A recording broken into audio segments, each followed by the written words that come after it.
As someone who reviews in-car audio systems at Totally EV, I was intrigued to see how Dynaudio, the company that makes loudspeakers and also in-car audio systems for Volkswagen or indeed Volvo owners, had then progressed into a partnership with Oppo.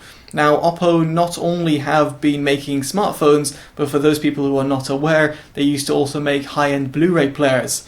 Now, the two companies have come together to create a true wireless earphone, and that's the Enco X, which we have on review today, and it costs around £150 in the UK. If you're interested in purchasing it, the links in the description below will take you to your relevant Amazon stores, and if you want some other suggestions other than these earphones, do check them down in the description because I've reviewed in excess of 400 audio related devices. Now, other than already giving a shameless plug to Totally EV, which you should definitely check out because I'm effectively doing a new car review every single week, you should also follow me on social media. That is, of course, if you want to keep up with my shenanigans. I'm on Instagram and Twitter and of course on the other platforms as well, but that's the two that I use the most, so I'd very much appreciate a follow. And it goes without saying that if you want to keep up with the channel in terms of the reviews, definitely do subscribe and hit that bell notification, as it's very much appreciated. So jumping straight in, you've got a Type A to Type C charging cable, and then you've got small and large size silicon tips. The medium silicon tips can be found on the earphones themselves.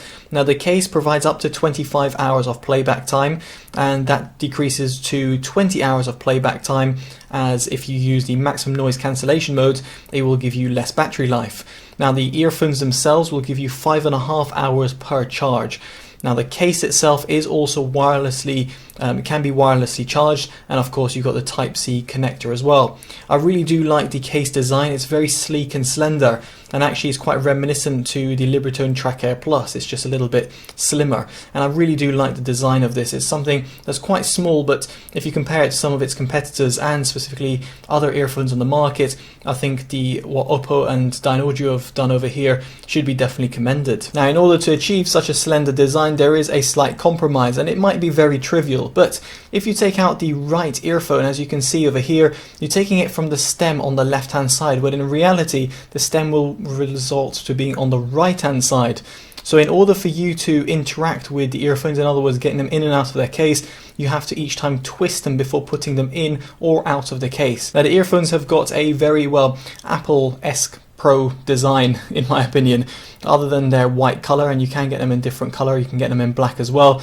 I feel that this kind of stem does elongate towards your cheek, and well, it makes it look like AirPods. Now, I've got no complaints with that, and in terms of the actual fit and comfort, I must say they're very lightweight, and I had no issues whatsoever, be it with cycling, running, or indeed if you're just going to be listening in and around the home and therefore not doing any sort of strenuous exercises. Now, elsewhere, the earphones are IP54 rated, which is pretty good in terms of true wireless earphones. I don't think most people are going to care too much in terms of that rating. You can't submerge them effectively, but if they have some dust and some light rain on them, you're not going to have any problem. So if you're going to be using them out and about, then you shouldn't be afraid of light and rain hitting them. Now, very much on that notion, the earphones have a touch sensitive pad which is found on either side of the earphone, so left and right stems allow you to interact with it. Now, often I don't really like touch sensitive pads, but the ones that I found on the Oppo earphones are absolutely flawless, not only in terms of touch sensitivity but in terms of what you can actually do with them. Now, in this respect, if you have an Android phone, you can download the Hey Melody app, and we'll go through that in just a bit, and you can customize the functions. Now, the reason I said Android there is because from my understanding, the app is not available on iOS devices, and as a result you're going to have to resort to what the default functions are as to what it comes out the box. Now, moving on to the app and connectivity, I should mention that the earphones can be both used as a master driver. In other words, you can use the left one or the right one independently from the other. Once you do take out another side of the earphone, let's say put it in its case, so for example you put the left earbud inside the case and you have the right earphone on, it will pause your music, and all you have to do is just literally press play and then you can resume your music. Now, onto the Hey Melody app on the Android device, that is, and as I said, I've got the Samsung Galaxy S10 Plus. What you can do is update the firmware, and I've actually seen in the short space of time that I've actually had the earphones, there have been multitude of different firmwares that have been pushed out, so it looks like Oppo are continuously fixing and sorting out issues if there are any. Now, in terms of the earbuds controls, this is where you'll want to customize it if you're on an Android device. Now, the double tap function is a little bit limited. It would have been nice actually to see a play and pause, which you do have over here on the double tap, but there's no single tap function.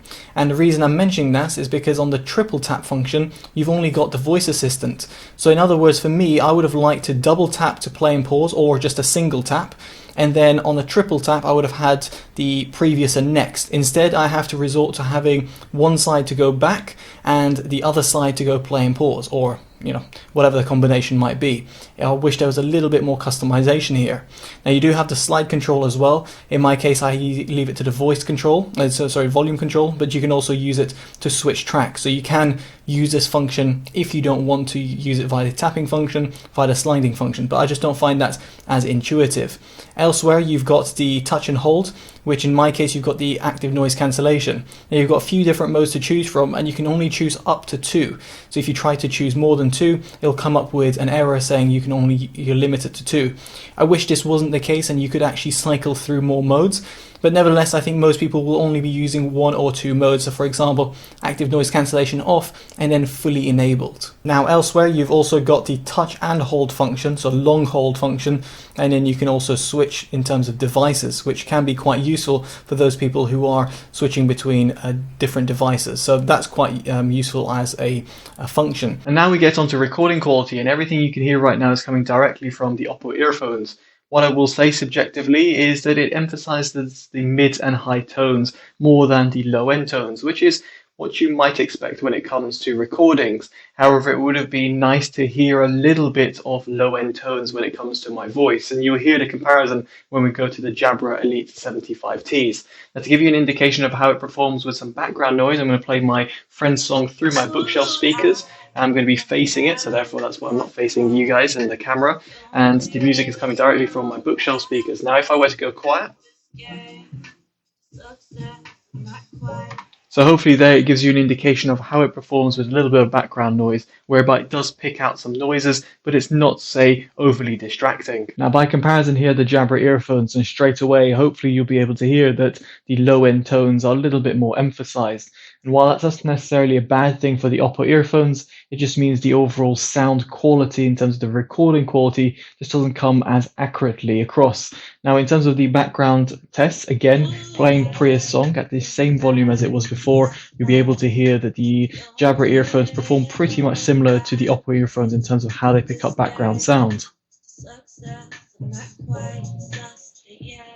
So hopefully that gives you a slight indication of how these two earphones compare, and namely when it comes to the Jabra Elite 75Ts, which I often use as a reference when it comes to recording quality. And now we get on to active noise cancellation, and here I was actually pretty impressed because the Oppo earphones did keep up with some of the other earphones that I compared them to. Now, in my control test, which I often do when it comes to testing true wireless earphones, or indeed over the ear or on ear headphones in terms of their active or indeed passive noise isolation, here the Oppo earphones kept up with the Jabra Elite 75T, which aren't exactly renowned for the active noise cancellation, but they're decent performers. Now, in comparison to the Libratone Track Air Plus, which are one of the higher tier ANC earphones, the Oppo earphones just couldn't quite keep up in cancelling out both low end and mid to high end tones.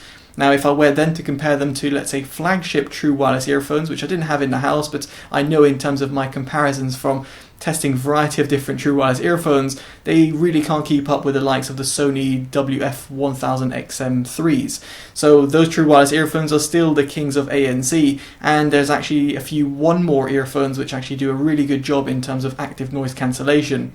Ultimately, what I'm trying to say over here is that while the Oppo aren't quite flagship territory when it comes to ANC, they do a very competent job, and in some respects are actually better in comparison to the likes of the Jabra Elite 75T or indeed, let's say, the 85T. And now we get on to sound quality. Now, normally I don't really dive into my setup, but I have to in this respect because these earphones support the SPC, AAC and LHDC codec, which is effectively a comparison to the LDAC codec. Now, for those who might not be aware, that proprietary codec is owned by Sony, as in LDAC is, and therefore it comes to no surprise as to Oppo is trying to push its own codec across. Now, if you have the appropriate Oppo Find X phone, then you'll be able to use the codec, or indeed some of the other phones out there which support that codec. There's also HWA, for example. The reason I'm mentioning this is because I have a Samsung Galaxy S10 Plus, and therefore I was only able to utilize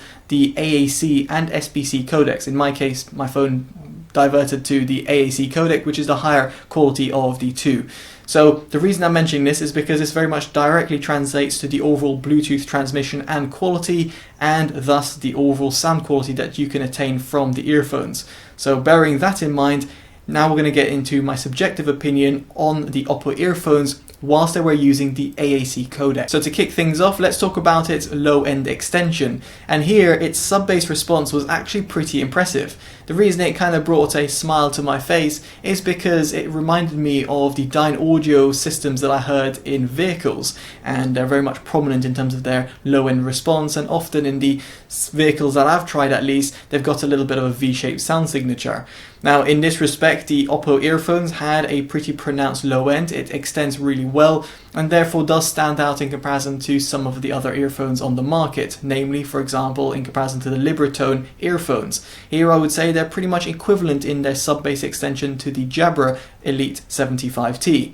However, in terms of their mid-bass reproduction, here these Dynaudio tuned Oppo earphones had much better control than their Jabra counterparts, and in this respect the Oppo earphones produced a really nice engaging mid-bass response that was not only prominent but also very lively. Now, as for the mids, you would often think that due to a pronounced mid-bass response you'd get a relatively recessed and pushed back mid-range, specifically in the lower mids, but that was not the case with these Oppo earphones. In fact, they were very impressive, and it actually put the Jabra earphones and the Libratone earphones to complete shame, and you could even go as far as saying as some of the other earphones on the market. Now, while they won't quite compete in the mid-range department in comparison to, let's say, the Grado GT220s, or let's say the Sennheiser True Wireless Momentum or the Momentum 2s, but in comparison to other earphones at their price category and the earphones that I was kind of ABC testing them with, I found that the Oppo earphones really did a great job in portraying a very accurate and pretty forward sounding mid-range. Now, as for the highs, they are pronounced. They give a nice sort of high-end extension. They have a nice sort of zing, and one that isn't quite tailed off. So you're kept entertained by your music, and specifically for someone like myself who listens to a lot of R&B or hip-hop music, it was actually really well done in this domain. Now, what I'm trying to say over here is that on the whole, the overall sound reproduction across the frequency range is pretty impressive.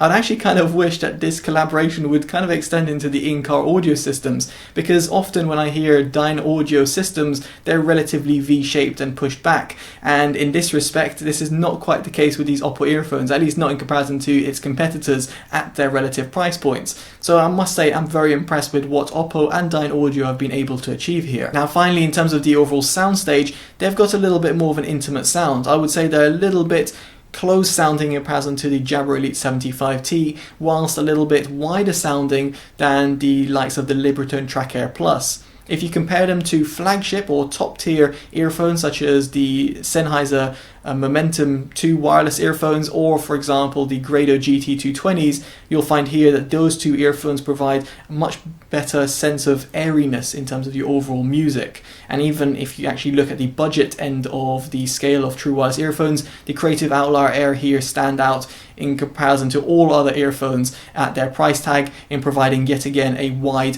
and deep sound signature. What I'm trying to say over here is that the Oppo's soundstage is a little bit close sounding. But on the plus side, the instrument separation is absolutely phenomenal. You get great sort of separation between different instruments and vocal tracks that you're listening to, and it again keeps you engaged and excited. So on the whole, what do I make about these Oppo/Dynaudio earphones? Well, quite frankly, I'm very impressed. They have got a really stylish design, a really nice case, decent battery life, good ANC. While it's not quite flagship territory, it is very good. The call quality is also similarly very impressive. and furthermore the overall sound quality that you're getting on the whole throughout the frequency range is really impressive at this price point. So as a result, in terms of this, I must say I must give them my Best Buy award, because truthfully I can't think of better earphones as an all-rounder package that can compete with the Enco X. At least that's my opinion about these earphones, and I'll be intrigued to hear your thoughts in the comment section below. And of course, if you like this video, give it a like, subscribe and hit that bell notification if you want to keep up with the latest reviews from the channel. And of course, favourite and share if you feel that this video will be helpful to a family or friend making an informed purchasing decision. Alright, I've been Totally Dubbed, take care of yourselves and goodbye.